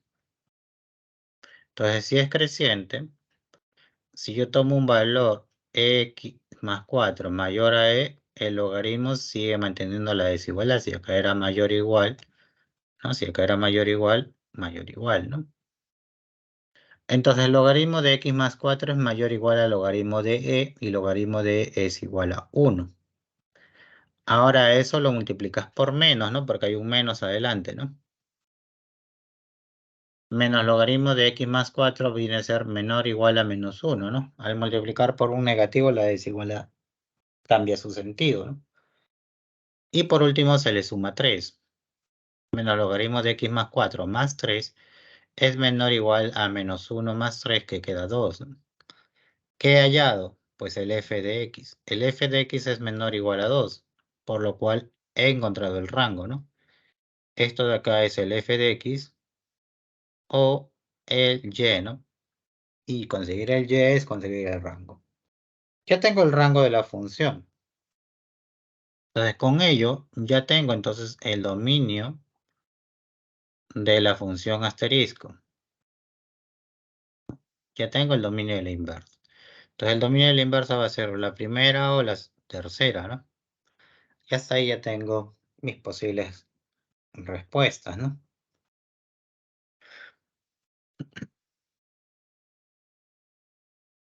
Ahora hallemos la regla de correspondencia, ¿no? Hallemos el f asterisco de x. ¿De dónde parto? De la función base, ¿no? Entonces, en vez de escribir f de x, vamos a escribir y. Y es igual a menos logaritmo de x más 4, todo más 3. Y acá la idea es despejar el x. Este que está con signo negativo pasa a la izquierda y el y pasa a la derecha con signo negativo. Entonces tenemos ahí logaritmo de x más 4 es igual a 3 menos y. Ahora propiedad del logaritmo, ¿no? Recordando, ¿no? Si yo tenía logaritmo en base b de x es igual a y, esto de acá era igual a que x es igual a b a la y, ¿no? Definición, ¿no?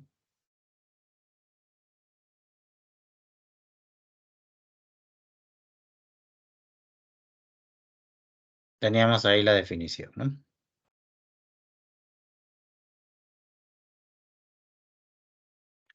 Bien, eso se va a aplicar acá. Acá el logaritmo natural es un logaritmo, ¿no? Solo que la base ahí es el e, ¿no? Acá la base es el e, ¿no? Entonces tengo que x más 4 va a ser igual a e elevado a la 3 menos y. Esta no, x más 4 es igual a e elevado a la 3 menos y. Este más 4 pasa al otro lado a restar. Entonces ya tengo ahí que x es igual a 3 menos y, e a la 3 menos y menos 4. Ya con eso encontré la inversa, porque la idea de la inversa es despejar la letra X, ¿no? Inicias con Y igual en términos del X y ahora terminas con X en términos de Y. Lo único que sí, el X se escribe F asterisco de Y, ¿no? Ahí está F asterisco Y igual a E a la 3 menos Y menos 4. Y por último cambias la Y por la X, ¿no? Lo cual implica que F asterisco de X es igual a E elevado a la 3 menos X menos 4. Y ya con eso lo tengo la clave, ¿no? La clave ahí sería la A, ¿no? Listo, problema entonces número 6. Ahí está, ¿no? Se parece bastante al ejemplo, ¿no? Que se mostró al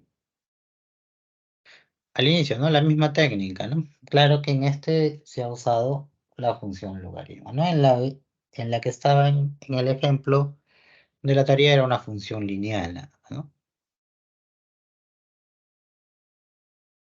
A ver, tomen la captura, vamos a pasar al siguiente.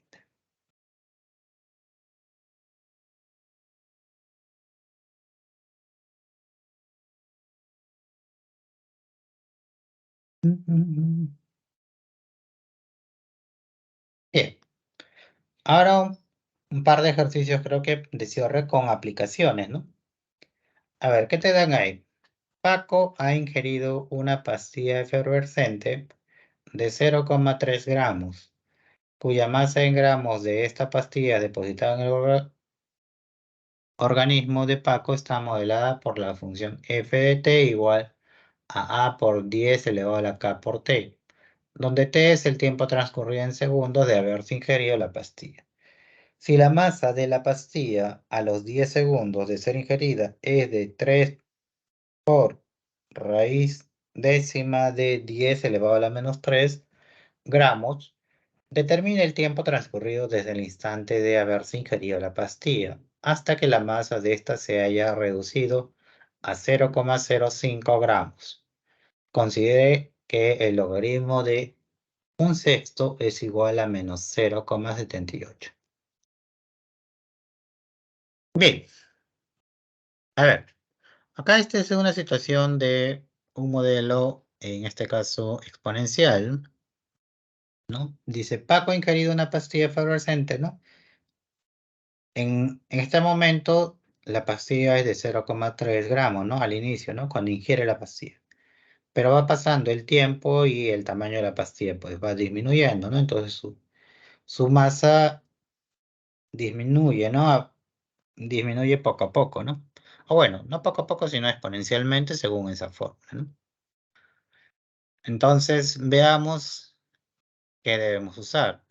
Tenemos el modelo matemático ya, ¿no? Entonces el modelo si me lo dan f de t es igual a por 10 a la k por t, donde t representa el tiempo transcurrido, ¿no? Entonces ese t es mayor o igual a 0. Ahora, em, tengo que usar los datos que me dan ahí. Por ejemplo, el primer dato que me dan, aunque no parezca, es el siguiente. Paco ingerido una pastilla efervescente de 0,3 gramos. Este es el momento inicial, ¿no? Donde comienza el experimento o la situación, ¿no? Tú, en ese momento, al ingerir, ¿no? Dentro del cuerpo, entonces comienza a disminuir su masa, ¿no? Pero al inicio, entonces, cuando el tiempo era cero de haber transcurrido, la pastilla estaba a 0,3 gramos, ¿no? Entonces, primer dato es que cuando el tiempo era cero, cuando no transcurrió ni un tiempo de ingerir, pues la pastilla tenía un tamaño de 0,3 gramos, ¿no? Pero esto era igual a el modelo que teníamos ahí para t reemplazado en cero. Entonces, a por 10 elevado a la k por cero viene a ser igual a 0,3, ¿no? Esto simplemente es 1, ¿no? Entonces desapareció. Esto al final al ser 1 sale a por 1 es igual a 0,3, por lo cual a viene a ser 0,3. Ya está, ya conseguí el valor del a. Luego dice que si la masa de la pastilla a los 10 segundos de ser ingerida es de 3 por raíz décima de 10 a la menos 13, un siguiente dato, ¿no? Acá otra vez me hablan de la masa de la pastilla, pero luego de haber pasado 10 segundos de ingerida, ¿no?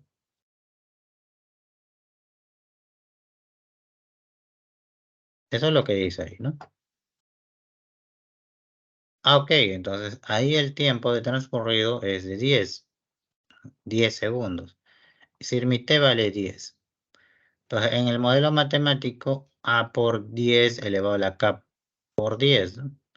Ahí está, ¿no? Pero ahí ya lo tengo, 0,3 por 10 elevado a la 10 por k sería, ¿no? ¿Eso a qué debe ser igual? A 3 por raíz décima de 10 a la menos 13. Ahí está. Entonces, hay que comparar esto. Como acá tengo en el lado izquierdo 0,3 por 10 elevado a la 10k, y en el lado derecho tengo 3 que multiplica. Este 10 pasa a dividir, ¿no? Entonces se vuelve menos 1,3. Este 3 le puedo poner como 3 sobre 10 por 10, ¿no? 3 sobre 10 por 10, lo cual implica que salga 0,3 al inicio y 10 elevado a la menos 1,3 por 10, propiedades exponenciales, ¿no? Si acá es 1, producto de bases iguales, los exponentes se suman. Menos 1,3 más 1, pues 0 menos 0,3, ¿no? Y entonces comparo los extremos, ¿no? Acá voy a comparar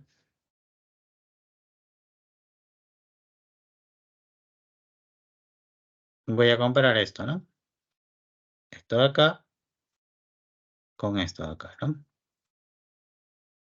Los 0,3 se cancela y solamente va a quedar entonces los exponentes, ¿no? 10 a la k va a ser igual a menos 0,3, ¿no? Ahí se ha hecho algunos pasos antes, ¿no? Pero al comparar, pues chao los 0,3 y acá tengo 10 elevado a la 10k igual a 10 elevado a la menos 0,3, ¿no? Bases iguales, exponentes iguales. Por eso se ha puesto 10k es igual a menos 0,3 y ya de ahí k sale menos 0,03, ¿no? Con eso ya encontré del modelo inicial el A y el K. Pues ya tengo entonces el modelo modelo matemático que me muestra cuál es el tamaño de la pastilla luego de haberse ingerido en un respectivo tiempo, ¿no? Ya está el modelo matemático. Quiero saber cuándo el tamaño de la pastilla es igual a 0,05 gramos. Como la función f de t representa la masa en cualquier tiempo, pues esta masa en cualquier tiempo tiene que ser igual a 0,005, ¿no? Y ahí al comparar voy a formar lo que se conoce como una ecuación exponencial. Este 0,3 pasa a dividir, entonces ahí va a salir 5 sobre 30, que es lo mismo que un sexto, ¿no? 10 elevado a la menos 0,03t es igual a 0,05 sobre 0,3, lo cual sale 5 sobre 30 o un sexto. Y por lo cual ya tengo que 10 elevado a la menos 0,03 por t es igual a un sexto. Entonces, acá aplico otra vez la propiedad, ¿no? La base es 10, entonces lo cambio al logaritmo, ¿no? Menos 0,3t, que es el exponente, es igual al logaritmo en base 10 de un sexto. Ahí está, ¿no? Menos 0,3 por t es igual al logaritmo en base 10 o logaritmo decimal de un sexto. Pero el logaritmo decimal de un sexto es menos 0,78 según el dato. Entonces, menos 0,3 por t es igual a menos 0,78. Y entonces esto al dividirlos sale t igual a menos 0,78 entre menos 0,03. Eso es lo mismo que dividir 78 tercios, ¿no? 78 sobre 3, lo cual es 26, ¿no? Y ya está, ¿no? Ahí se ha encontrado entonces el valor del t. Es decir, el tiempo de transcurrido luego de iniciado, ¿no? De haberse ingerido la pastilla, ¿no? Viene a ser 26 o 26 segundos, ¿no? Ya que este tiempo está dado en segundos. Esta la clave es la D, ¿no? Un problema de función exponencial, ¿no?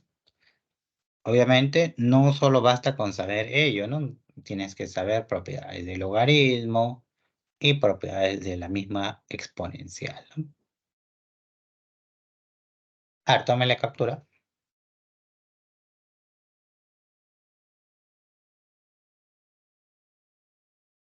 Y pasemos al problema 8.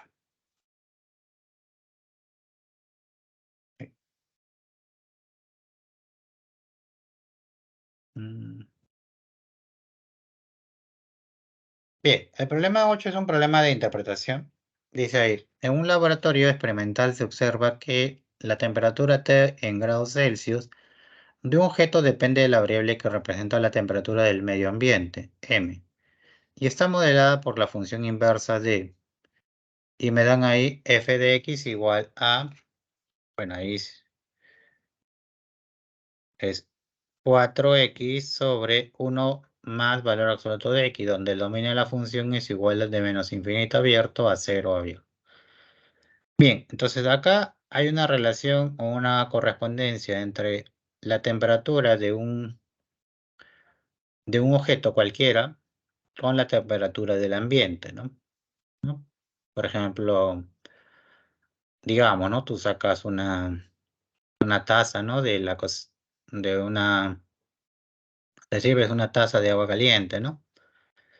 Y obviamente, como el agua está caliente, poco a poco va a ir disminuyendo, ¿no? Su temperatura, ¿no? Hasta más o menos tener una temperatura similar a la temperatura ambiente, ¿no? Es lo que comúnmente sucede, ¿no? Acá hay una relación entre una temperatura de un objeto y la temperatura de su ambiente, ¿no? Esta está modelada en este caso por esta función, cuyo dominio va de menos infinito a 0. Bien, X representa la temperatura del objeto. En este caso, X estaría entonces de menos infinitos a 0. Es un objeto cuya temperatura es menor a los 0 grados, ¿no?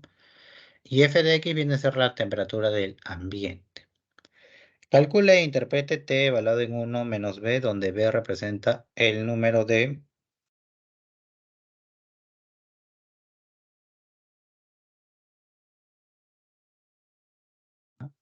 B representa el número de valores enteros que pertenecen al dominio de t. Y luego en las claves te dan la interpretación justamente de eso que quiero calcular, ¿no? A ver, algo rápido. Como x pertenece al dominio de la función, entonces x es menor a 0, ¿no?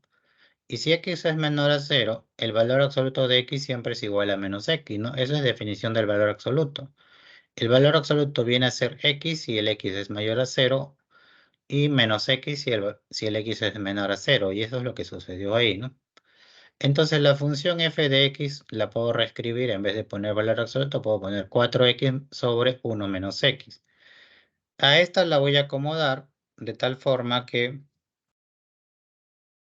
por ejemplo, en vez de escribir 4x, yo puedo poner, por ejemplo, 4x menos 4 más 4, ¿no?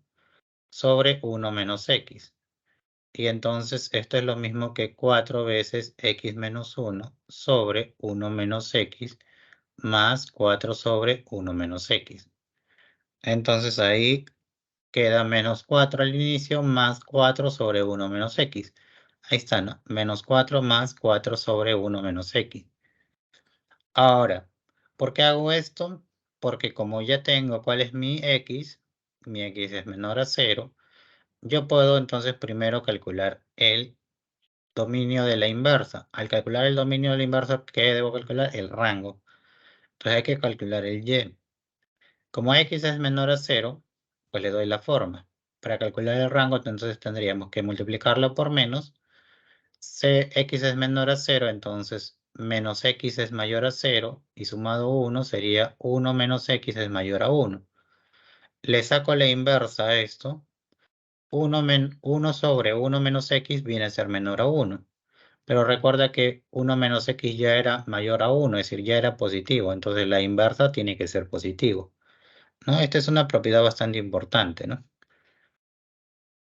Entonces, 1 menos x va a estar entre 0 y 1, al saber que 1 menos x es mayor a 1, ¿no? Ahora lo multiplico por 4 y le resto menos 4, ¿no? Multiplicado por 4, ahí está, y restado 4 sería entonces menos 4 es menor a menos 4 más 4 sobre 1 menos x menor a 0. Y ya lo de dentro, ¿no? viene a ser el y, ¿no? Viene a ser la función f de x. Entonces ya tengo el rango, ¿no? De -4 hacia 0. Con esto he conseguido el rango de la función. Y conseguir el rango de la función es conseguir el dominio de la inversa. En otras palabras, he conseguido el dominio de la función t, ¿no? Porque la función t viene a ser la función inversa de esta función f. Ya tengo entonces el dominio. Y como ya tengo el dominio, ya puedo calcular la suma de elementos enteros. Sería, bueno, la cantidad de elementos enteros sería -3, -2 y -1. Justamente ya entonces con eso tengo que b vale 3. Y si b vale 3, a mí me pedían que interprete t-1 menos 3, es decir, t valor de -2. ¿Cómo interpreto t igual a -2? Como no tengo la regla de correspondencia de t, voy a tener que calcular a partir de la función f. F y t vienen a ser, ¿no? Uno de ellos, t viene a ser la inversa de f. Por lo cual, si yo tengo ahí t valor de -2 y -2 es parte del dominio, este -2 debe ser el rango de f, es decir, la imagen, ¿no? T valor de -2 es igual a c, y por lo cual f de c viene a ser igual a -2, es decir, la imagen de la función c es -2. ¿Para qué valor de c? ¿Para qué valor del dominio de la función? Entonces, si calculo c, he calculado t valor de -2 y luego interpreto, ¿no? Esta es una propiedad también. Y acá simplemente f de c lo reemplazo con la regla de correspondencia inicial, simplifico y despejo y con ello encuentro el valor de c, ¿no? C es igual a -1, lo cual implica que t evaluado en -2 es igual a -1. ¿Qué implica? Que la temperatura, ¿no?, de el objeto es igual a ¿quién? A -1 grados Celsius, ¿no? Cuando la temperatura del ambiente es de -2 grados. Ahí está, ¿no? Entonces la opción sería la C, ¿no? La respuesta, ¿no?, del cálculo de t evaluado en -2 es -1 y la interpretación es que dicha temperatura de objeto es de -1 grado, ¿no? Cuando la temperatura del ambiente es de -2 grados centígrados, ¿no? Ahí está, ¿no? Bueno, eso sería entonces la pregunta número 8, ¿no? Y con ello ya cerramos entonces este tema, ¿no? Ahí pueden tomarle captura y les muestro la vez de los propuestos, ¿no? Ahí está, ¿no? Las claves de los propuestos serían entonces la 1 la D, la 2 la A, la 3 la B, y la 4 la E, la 5 la C, la 6 la D, la 7 la B y la 8 la A, ¿no? Con ello finalizamos entonces las 18 semanas, ¿no?, del curso de álgebra. Bien, chicos, espero entonces que sigan practicando. El tema de álgebra es bastante práctica, por lo tanto, entonces hay que aprender, ¿no?, las fórmulas, pero también hay que practicar, ¿no? Y es un tema bastante importante, en la universidad lo vas a ver, ¿no? Entonces, funciones sobre todo, es un tema que sí o sí se ve en los cursos de primer ciclo, ¿no? Bien, con ello culmino entonces la clase. Yo me despido, chicos, y entonces les deseo éxitos y espero entonces verlos tal vez más adelante en la universidad, ¿no? Cuídense, chicos, hasta luego. Eso sería todo. Bye bye.